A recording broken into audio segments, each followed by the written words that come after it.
Olá, tudo bem?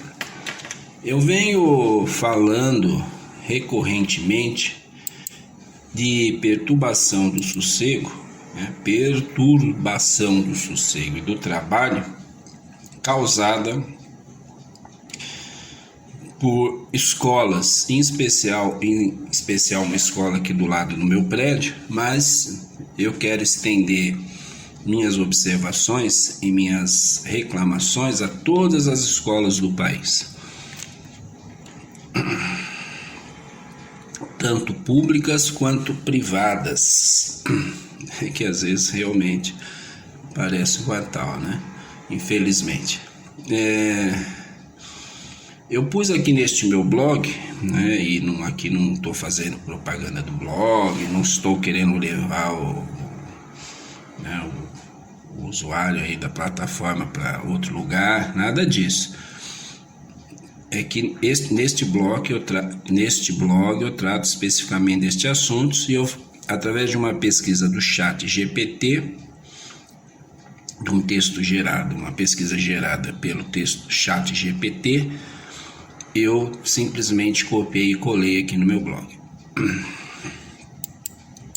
Não lerei tudo, mas farei algumas considerações para que os meus vídeos recorrentes sobre o assunto não pareçam algo jogado, largado, simplesmente para conseguir likes que eu normalmente não tenho no meu canal, porque é um canal que não tem expressão alguma, né? A não ser para mim e para um ou outro amigo meu. Contudo, a intenção é que seja útil para todos. Essa é a nossa intenção. E nós desenvolvemos nosso trabalho artístico sempre atrelado, atualmente, nos últimos anos, à problemática do barulho, da sujeira e das cracolândias. Bom, desculpe pelo bom aí, porque fica parecendo uma amuleta, sendo uma amuleta. Então vamos lá, tentando evitar esse tipo de vício de linguagem, problemas de linguagem, né? Vício tem outro sentido na gramática. Tenho problemas com perturbação do sossego e do trabalho devido a uma escola que foi construída ao lado do meu prédio. Já conversei com o dono do estabelecimento e ele simplesmente ironizou a situação e disse que era problema meu. Eu não revisei esse texto, então desculpem aí por erros, repetição de palavras e tudo mais, queísmos. Fiz reclamações para a prefeitura de Diadema, cidade onde moro, e reclamei na diretoria de ensino responsável pela área. Em certa ocasião, quando fazia uma festa com aparelho de som, acionei a PM, a Polícia Militar. Normalmente a perturbação é causada deveria ser por gritarias, falatórios, risos e, a repetir, gritarias e algazarras dos adolescentes. Percebe-se serem alguns que fazem maior barulho até para provocarem, pois sabem que me incomodam, inclusive pelos vídeos postados no YouTube evidenciando a situação. Quero que mostre leis e diretrizes, determinações e processos, possibilidades e alternativas em relação à perturbação do sossego e do trabalho devido ao estabelecimento de ensino. Quero que também fale do comportamento over do brasileiro, sendo a baderna e o barulho incentivados pelos meios de comunicação, pelos meios de comunicação. Deveria ser assim, associando gritaria ou algazarra à felicidade. Quero que fale dos danos à saúde dos próprios estudantes, danos para o aparelho fonador natural, corpo, que está no corpo humano, aparelho auditivo natural, para a saúde mental e para a própria aprendizagem. Bom, aí o chat, desculpe pelo bom de novo, o chat cita aqui leis, diretrizes e normas aplicáveis. Lei de contravenções penais, contravenção de perturbação do sossego. O Decreto-Lei número 3.688/1941, Lei das Contravenções Penais, no seu artigo 42 dispõe: perturbar alguém o trabalho ou o sossego alheios, com gritaria ou algazarra, exercendo profissão incômoda ou ruidosa, em desacordo com as prescrições legais, abusando de instrumentos sonoros ou sinais acústicos, provocando ou não, procurando impedir barulho produzido por animal de que tenha guarda. A pena prevista à contravenção é prisão simples de 15 dias a 3 meses ou multa. Importante, essa norma não fixa horário específico nem valor mínimo de decibéis. O que vale é o barulho perturbar o trabalho ou o sossego alheios. Então, aqui tem os links, né, de onde foram tiradas essas ideias, vamos dizer assim, né, esses textos. Poluição sonora meio ambiente. Quando o nível de ruído atinge uma intensidade que pode causar danos à saúde humana ou ao meio ambiente, pode configurar crime ambiental, conforme a lei, né? Número 9605/1998, Lei dos Crimes Ambientais. A resolução CONAMA número 01/1990 disciplina padrões de emissão de ruídos como critérios a considerar. Em resumo, dependendo da gravidade, níveis sonoros elevados, danos à saúde, pode haver aplicação de normas ambientais, o que confere mais força ao seu caso. Bom, desculpe pelo bom novamente. Difícil tirar esses vícios, né? Essas amuletas. Normas municipais de zoneamento, postura urbana. Os municípios têm competência para legislar sobre posturas locais. Artigo 30(1) da CF. E tipicamente possuem lei do silêncio, regulamentos de ruído, horários mais críticos, valores de decibéis máximos para zonas residenciais e comerciais. Aí sim é levado em consideração horários e decibéis. Bom, novamente, desculpe pelo bom. Por exemplo, em determinada localidade foi citado que para a zona residencial se considerava limite de 55 decibéis, o que até onde eu sei é o meu caso aqui, das 7 às 20 horas e 50 decibéis das 20 horas até 6 horas e 59. Mesmo que a norma federal DL 3688/41 não determine horários, a normativa municipal muitas vezes define horários de silêncio ou limites de decibéis. Pela minha experiência pessoal, quando eu faço BOs em relação a isso, a lei das contravenções penais, da perturbação do sossego e do trabalho é acatada e aplicada. Então, graças ainda a um pouco de bom senso que o brasileiro tem, apesar da lei ser antiga e para mim ainda muito branda, ela é válida e é aplicada. Aí vem direito de vizinhança, Código Civil. O Código Civil, Lei número 10.406/2002, artigos 1277 e 1279, prevê que o proprietário ou possuidor de imóvel tem direito a exigir a interrupção de interferências que prejudiquem a segurança, saúde ou sossego de vizinhos, ou seja, trata-se também de direito civil de vizinhança.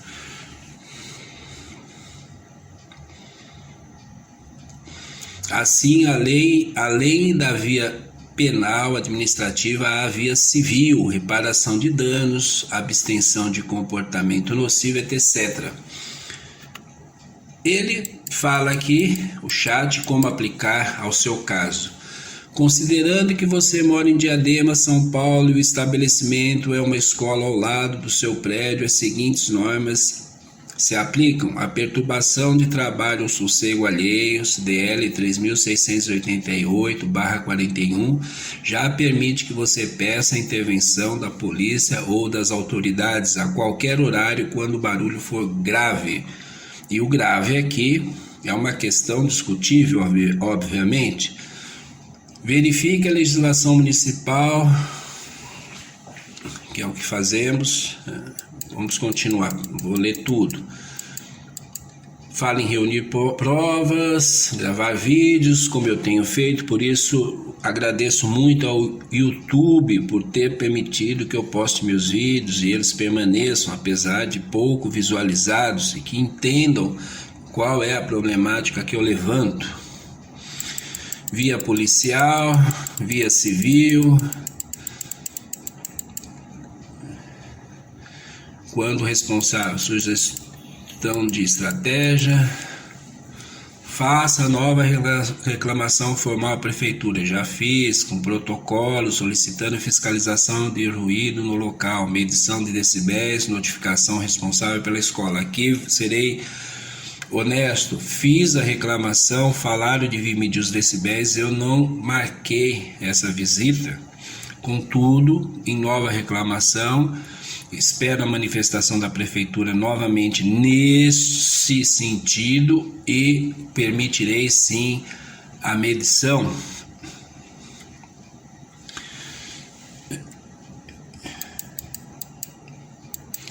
Limitações práticas, mesmo com lei, o problema às vezes é a fiscalização.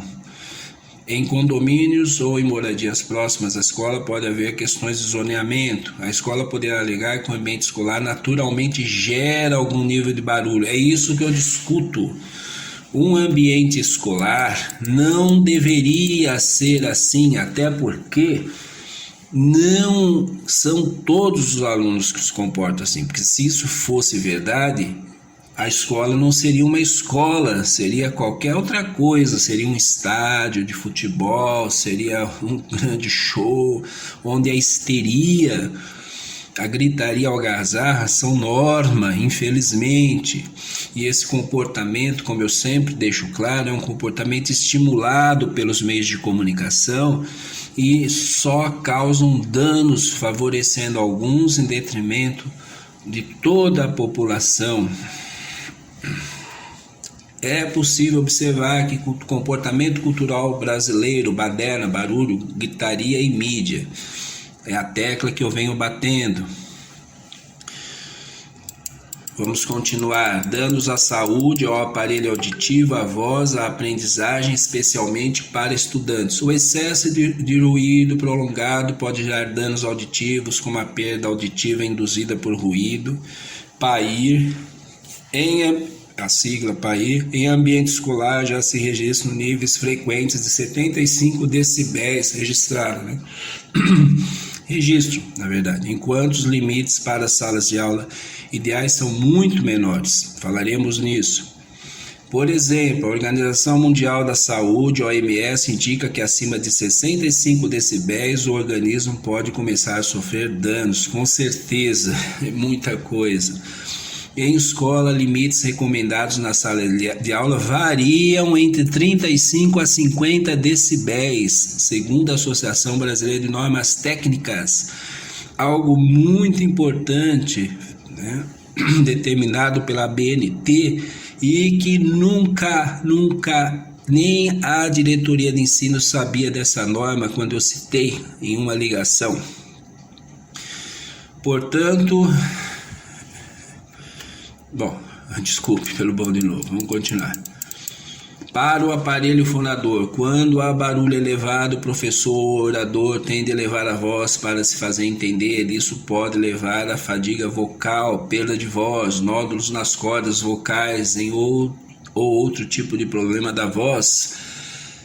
Agora imagine para o garoto, para a garota que está lá gritando histericamente, o dano que isso causa ao seu aparelho fonador, a sua voz. Saúde mental, concentração, aprendizagem. O ruído excessivo interfere diretamente na atenção, na concentração, no raciocínio, na velocidade de leitura e memorização. Um estudo apontou que em escolas com ruído elevado, de 25 a 30% dos estudantes são incapazes de compreender o que os professores dizem por causa do ruído e da acústica inadequada. Em um ambiente barulhento, gera estresse, irritabilidade, fadiga mental, dificuldade de dormir, pressão arterial elevada. A exposição ao ruído no dia a dia está associada a efeitos sobre saúde geral. Para os estudantes da escola vizinha, quando o ambiente externo ou interno da escola está com barulho elevado, isso pode comprometer a aprendizagem. No seu caso, você referiu que se percebe alguns provocarem barulho de propósito. Esse comportamento agrava a situação. Então, para estudantes da escola vizinha, realmente, que é o meu caso, apesar de eu ter 61 anos de idade, eu estudo continuamente, como mostro nos meus vídeos, leituras, assistindo vídeos no YouTube, vídeos muito bons, instrutivos. Escrevo. Esse barulho não me permite assimilar os conhecimentos como eu gostaria de fazê-lo. Fora isso, o trabalho impede o descanso, o barulho impede o trabalho ou o descanso. Horas, não é todo mundo que dorme. Nós vivemos numa megalópole, não numa tribo, onde os comportamentos são regrados pelo dia para todos. Numa grande cidade, as pessoas dormem em diversos horários, em horários variados. Então, isso tem que ser levado em consideração. Não é todo mundo igual. Não está todo mundo fora de casa trabalhando e os apartamentos vazios. Não é isso que acontece.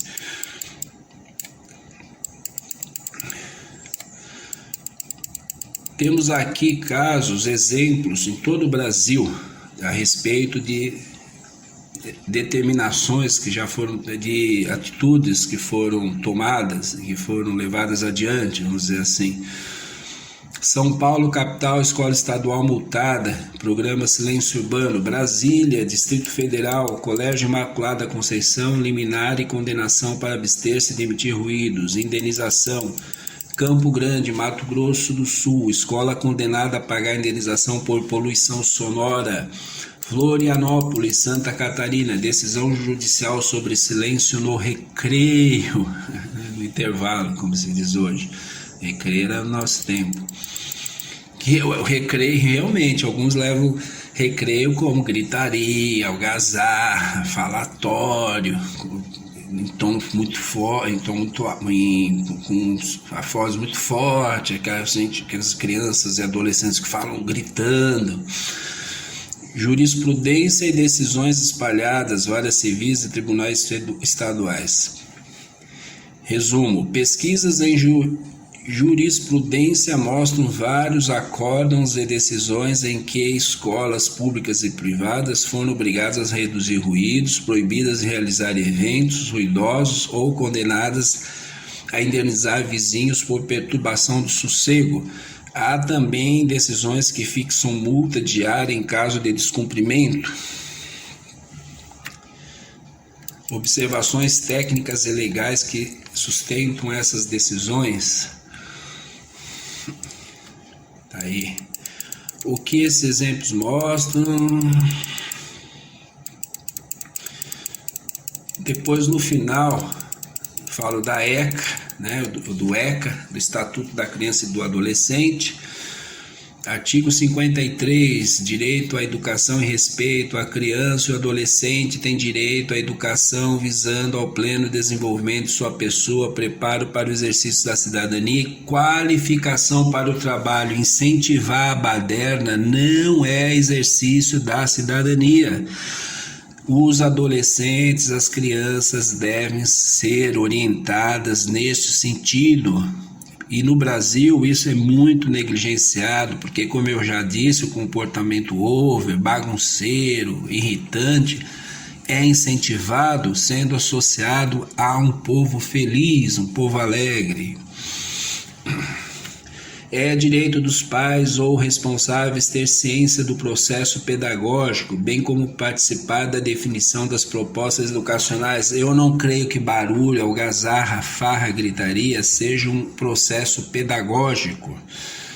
Ao contrário, é antipedagógico.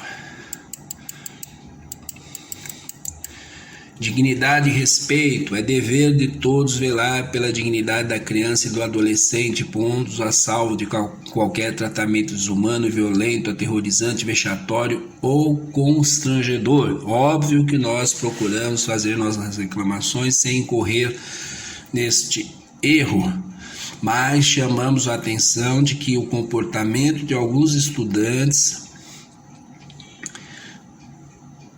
trazem esses danos aos demais.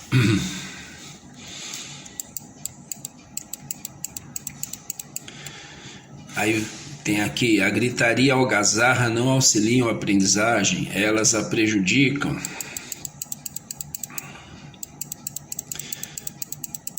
Quando a liberdade de alguns fere o direito de outros.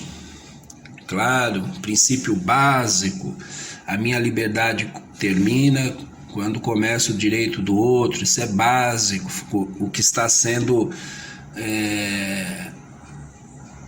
negligenciado pela escola ou pelas escolas.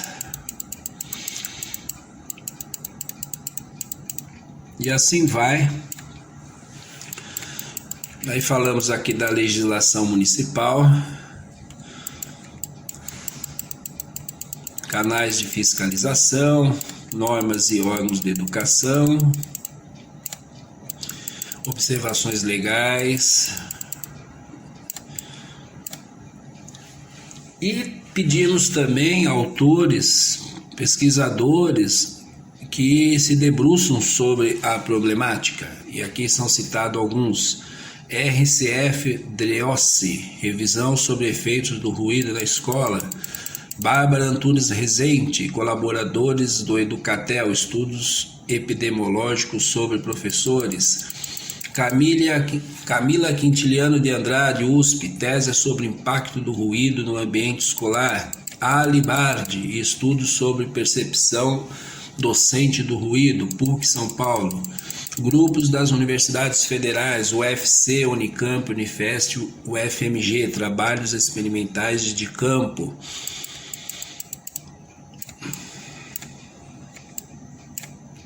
Aqui estão as referências desses trabalhos. É isso.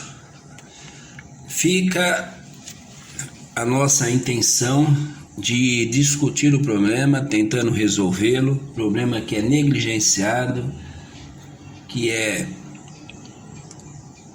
desprezado, que é ignorado por gestores escolares, pelas autoridades, pelos pais e pelos próprios estudantes.